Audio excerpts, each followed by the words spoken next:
Public place में खड़ा हूँ, कोई अटेंशन भी नहीं दे रहा। एक काम करता हूँ, एक सुट्टा मार लेता हूँ, कूल लगूंगा। लड़कियां आ रही हैं, जल्दी से काम करता हूँ, एक सुट्टा निकाल कर मार लेता हूँ। उनके सामने तो full sigma alpha beta gamma लगने लगूंगा, फिर सारी लड़कियां तो यू सेट हो जाएंगी। टेंशन बहुत है यार, गर्लफ्रेंड चीट कर रही है, पैसे भी नहीं है। एक काम करता हूँ, एक सुट्टा मार लेता हूँ, टेंशन ही खत्म। आजकल के वानाबी कूल किड को यही तो लगता है कि वो मात्र 10 रुपए के सिगरेट के छल्ले उड़ाकर बहुत रिच और कूल लगने लगते हैं। होता जस्ट इसके अपोजिट ही है। इंडिया में ईयरली 120 मिलियन से भी ज्यादा लोग स्मोकर्स हैं और ये जहर खाकर इन्हें लगने लगता है कि ये बहुत सिग्मा मेल लगते हैं। ये बात जानते हुए भी कि स्मोकिंग से जुड़ी हेल्थ रिलेटेड प्रॉब्लम बहुत ही गंभीर होती है। एक सिगरेट के अंदर 7000 से भी ज्यादा केमिकल्स होते हैं, जिनमें बहुत सारे केमिकल्स कैंसर जेनिक होते हैं। लंबे समय तक स्मोकिंग करने से लंग कैंसर होते हैं। ये बात हमने इतनी बार सुन लिया है कि एक स्मोकर अपनी पूरी जिंदगी में उतना सिगरेट भी नहीं पीता।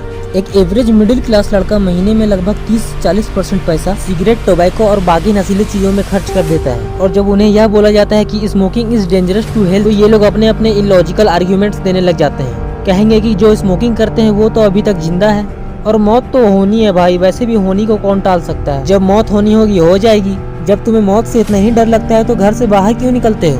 कहीं आसमान तुम पर ना गिर जाए। इनफैक्ट घर में ही क्यों रहते हो, कहीं घर की छत तुम पर गिर गई तो? ये स्मोकर्स और भी कई इलॉजिकल आर्ग्यूमेंट्स देते हैं, एक्सेट्रा एक्सेट्रा। सिगरेट का इतिहास काफी पुराना रह चुका है। इसकी शुरुआत टोबैको की खेती से हुई। टोबैको का यूज अमेरिका के आदिवासियों द्वारा इलाज के दौरान किया जाने लगा। बाद में से स्मोकिंग और चबाने के लिए भी किया जाने लगा। 18वीं शताब्दी में तंबाकू की खरीद बिक्री में काफी तेजी आने लगी। लोग इसे काफी शौक से पीने लगे। तभी सिगरेट को हिजाना कहा जाता था और तभी लोगों को पता नहीं था कि ये सिगरेट कितनी हार्मफुल और डेंजरस चीज है, जिसका ये लोग बेखौफ सेवन कर रहे हैं। इसी को देखते हुए आज मार्केट में नई चीज ट्रेंड कर रही है, जिसे आजकल के वानाबी कूल किड इसे वेप कहते हैं। ई सिगरेट की शुरुआत 2000 ईस्वी में ही हो गई। इसे वेपिंग बोला जाता है। एक एवरेज स्मोकर अपने लाइफ के 25 साल कम कर लेता है उसके कंपैरिजन में जो सिगरेट नहीं पीता। ई सिगरेट की मार्केट वैल्यू $20 बिलियन से भी ज्यादा है और फ्यूचर में ये $54 बिलियन तक भी जा सकता है। कुछ लोग बोलते हैं कि वेपिंग करना सिगरेट फूकने से सेफ है, लेकिन यह एक बहुत बड़ी गलतफहमी है। जबकि इसके अपोजिट ई सिगरेट आने से स्मोकर्स की संख्या और भी बढ़ी है। ई सिगरेट ज्यादातर मल्टीपल फ्लेवर्स में होते हैं, जो कि आजकल के यूथ के लिए काफी अट्रैक्शन है। वेपिंग करना उतना ही खतरनाक है जितना कि सिगरेट्स और बाकी सारे नशे। इसमें भी एक इंसान ठीक वैसे ही फंसता है जैसे सिगरेट और बाकी सारे नशों में फंसता है। पहली बार जब आप वेप ट्राई करोगे तो थोड़ा अजीब लगेगा, पसंद भी आएगा और बहुत बेकार भी लगेगा। बस यहीं पर लोग फंस जाते हैं। जहाँ उसने सेकंड बार ट्राई किया तो समझ लो उसे वेप की एडिक्शन स्टार्ट हो गई। सेकंड टाइम में आपको ऐसा लगेगा कि ट्राई कर लेता हूँ, कुछ नया फ्लेवर में है, नया ही कुछ होगा, वैसे भी सिगरेट थोड़ी पी रहा हूँ। और फिर आता है स्टेज 3। आपको तलब उठने लगेगी उस चीज की कि एक बार मिल जाता, काश एक बार मिल जाता। और फिर धीरे धीरे आप इसके जाल में फंस जाओगे। पहले आपने इसे पिया,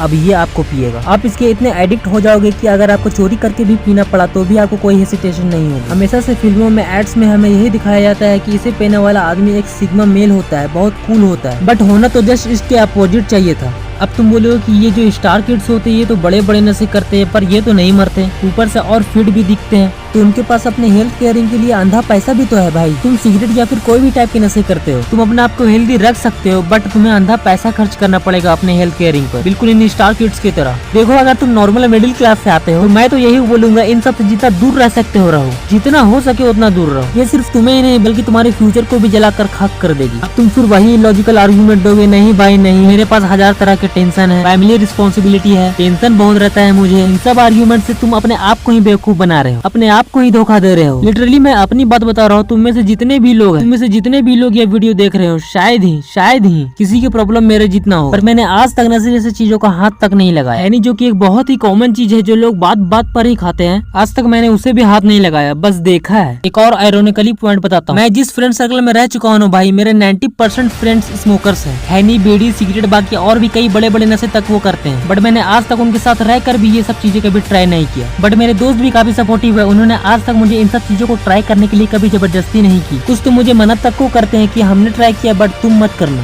1 मिलियन डेथ्स एनुअली इंडिया में स्मोकिंग की वजह से हो जाते हैं। पूरी दुनिया में टोबैको से होने वाले मौतों का आंकड़ा में भारत का योगदान 12% तक है, जो कि काफी बड़ी चिंता की बात है। तो फिर अपने आप से झूठ बोलना बंद करो कि टेंशन ये वो। टेंशन और फ्रस्ट्रेशन दूर करने के भी बहुत सारे तरीके हैं। याद रखो, कोई चीज तब तक तुम पर हावी नहीं हो सकती जब तक तुम उसे होने नहीं देते, जब तक तुम ना चाहो। सब कुछ तुम पर डिपेंड है। तुम चाहो तो छोड़ सकते हो और ना चाहो तो दुनिया छोड़ सकते हो। वीडियो थोड़ा भी पसंद आया तो लाइक कर देना। बाकी मिलते हैं नेक्स्ट वीडियो में, तब तक के लिए स्टे सेफ।